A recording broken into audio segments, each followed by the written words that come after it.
Alright, hey guys, I'm Lighty, and this is your your quick old... Yeah, we're going to do the overview of the patch notes. Patch notes 3.1, 3.0, Path of Exile, Echoes of the Atlas. There's a lot of things here, Most of it is bullshit or things we've already seen. So not a lot of new things. There are a couple really cool new things. We'll focus on those. First off, brief overview of Records of the Atlas. If you haven't read that, it's on their main page. Discusses Ritual Challenge League. Again, nothing new there. Major content. We have 13 new uniques. That seems accessible for old Lighty. 2 new skills. 15 new divination cards. If we've only seen, I believe, 3 so far. New map tile sets, probably coming from Path 2. Heist is in the game. Harvest is in the game. Yes. Some graphical updates and increases. The really cool thing here is opening the portals to the Temple of Exile or the Syndicate hideout in your hideout. After you've acquired a map device, now creates those portals in your map. Previously, it made 6 portals around, whoever it was, like, around for the incursion or around your betrayal lady, and now it's going to make them in your map device. So you don't have to fuck with your hideout. You can have all your masters in a row, and then things just pop up in your map device. So that's kind of cool. Heist changes are rough. Some of them. I mean, they increased rogue markers, increased the level in which heist people level, but and then heist smugglers caches will always drop quest contracts in a row, which is cool. Starts popping up at Act 6, but smuggler caches now appear less frequently. So I mean, for a solo cell phone player especially, as someone who played through the entirety of Heist League, I can assure you that the spawn rate as of right now, or as of last week, you should say, in Heist League, the smuggler cache spawn rate, which was allegedly 10%, felt pitiful. So if it's now appearing less frequently, that'll feel even more pitiful. So that's kind of sad. But if you're in Trade League, it doesn't matter because just buy shit. They greatly increased the chance of finding tempering and tailoring orbs from blueprint rewards, meaning enchanted armament wings. That's fine. That's all enchanted armaments has to offer, really, is tempering and tailoring orbs, which are already kind of shit. But no mention of lenses, no mention of regarding lenses from gems. So I don't know if they increased the rate of regarding lenses from gems, but if not, that's kind of sad comparatively. Huck now grants increased experience to players in Heist, meaning he's also useful now, up to 20%. That seems like a lot, and that could be a lot, which is kind of crazy since Heist already had gross experience. And they did tamp the amount of experience it gives you when farming heists like tunnels or reliquary, but if you're just going through a heist like normal, this just means Huck is actually useful now, in a way. And Vindy got nerfed, which is sad. Harvest Farm is gone. The plots are kind of condensed. We have less Horticrafter. We can have 10 slots. We don't have to mess with it. It's also in our stash. Oshabi pops up every now and then they made the luck modifier see just from the double life force one. So nothing really changed from Harvest. It's just more quality of life. I think overall this is a great implementation of a league, and overall this is a bad one. Farshot is officially now just projectiles, not a projectiles attacks. Doesn't occur very often in the game, but yeah, that's pretty good. Then the Tailwind buff grants less action speed. For people saying, oh, Tailwind got, didn't really get nerfed because it's on Deadeye. Well, I would say the vast majority of Tailwind that players received wasn't even from Deadeye. It was from Bootcraft, especially going into Harvest. So if you're not playing a Deadeye, I mean, Tailwind did get nerfed by 2%. They added an orb tag, so things might be orby in the future.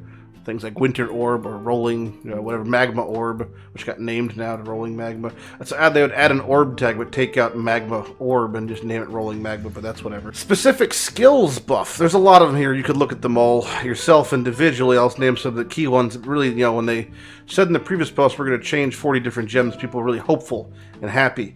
The bulk of these changes are very minor, or just shitting on alt quality. So that was kind of the old 1-2 buckle my shoe. Some of my favorite ones are Cobra Lash is really good. I mean, now comparatively Firestorm has much higher initial hit. Ray Spectre lost a lot of life, a pretty substantial amount of life, maybe like 20 to 30%. Spectral Throw got a decent buff, hard to say how good. Spectral Shield Throw got a pretty big buff. Golems did get hit really, substantially hard.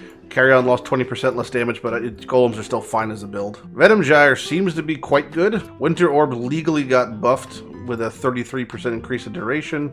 but it still isn't affected by all the things that we used to scale with, so that's kind of whatever. No mention of Wild Strike, kind of bullshit. Some changes to impale things. All the Ascensi reworks you could see in my previous video, but yeah, they're all here. This is very interesting. It says you can now perform the 5-to-1 recipe at items with outputs that are always corrupted, such as talismans and breach rings. I don't know if this necessarily means that we can now make 5-to-1 a talisman and make it uncorrupted. If that's the case, that's kind of massive, because there's certain talismans are, well, insane. I mean, that's just, they have insane bases. Things like Spine Fuse or even 3-Rat are, I mean, just better than anything else in the game for amulet bases. So if this is the case, that's huge. Also, breach rings are still in the game, for those who forgot. They allegedly make it so maps now work properly as drops. Like, if you were to hit a map chest from something, it would previously give you like a little bullshit map. Now it's allegedly actually going to pull from your atlas, so we'll see if that's real or not. This means a lot for the favorite system, so if I'm like farming Wharf for Golem Jewels, now it's actually going to work like as it should work, which is nice. They renamed Samite helmets to Samnite helmets, so that's the one we've all been waiting for. All the aura nerfs, but I'm actually surprised these aren't as big as I thought. Again, like First Among lost 2%, that's kind of whatever, and some other minor ones. I still think that if you have the currency, you should be able to aura stack if you just throw it at it. We'll see. I mean, Renewal got hit fucking hard, Rotten Claws got hit hard, so that's sad for minions. I think our window is probably past for them being super viable as like builds worth playing into the end game. At least from like this perspective, it's kind of rough. I mean, that's a half nerf right there. Jack the Axe got kind of buffed, which is kind of cool, I guess. That's a thing. Leash of Oblation got buffed. I mean, I don't know who's using it, but it got a buff now. This is very interesting. Conquer-influenced maps may now experience an invasion by Cirrus himself. I'm not sure what this means. My hope is that you're doing a map, you're clearing, you're looting, and then all of a sudden you just hear die, and then you just get fucking one-shot across the map. If that's the case, that'd be really cool. I'd like that. Cool to see the big man himself. You know, he'll drop things. Maybe he'll drop multiple influences at once, or double influence things. I don't know. It just sounds spicy. This is pretty huge. Zana can now Zana can now offer missions involving Metamorph, Delirium, Blight, and Harvest. You know, instead of just like find the div card and oh, it's a crow. Kartos are legally back on the menu. Hall of the Grandmasters is legally off the menu. The Zana mods available during this expansion league are pretty dog shit compared to last league. We had Blight at 8 and Delirium at 16, which made Fortune Favors the Brave worthwhile. Now having the highest being Legion at 6, this is just not worth it. I would say that you should never use Fortune Favors the Brave this league whatsoever, especially when you consider things like Warband being 3-pack and then Ambush being 3 guaranteed boxes at 3 is so much more value. Cool things though, Legion, because of the Legion on here, you have Legion on Sextants, you have Legion on Scarabs, you have Legion on your passive tree now. For the Atlas, you have 4 different outlets to get Legion. That's a lot of Legion. I could see this being a really easy league to get a lot of Legion uniques and solo self-found, so keep that in mind. This is a nice little quality of life thing. You can now filter clusters by the amount of small passives in your filter. So you can now have your filter set to only show like larges with 8 passives in the very end game, so kind of spicy. Also, PvP is still a thing. A whole wall of bug fixes, you know. I'm glad that they're fixing them, but fuck me, it's almost longer than the patch notes. And yeah, that's pretty much the gist of the patch notes. Again, if you want to look more in depth, they're in the description below.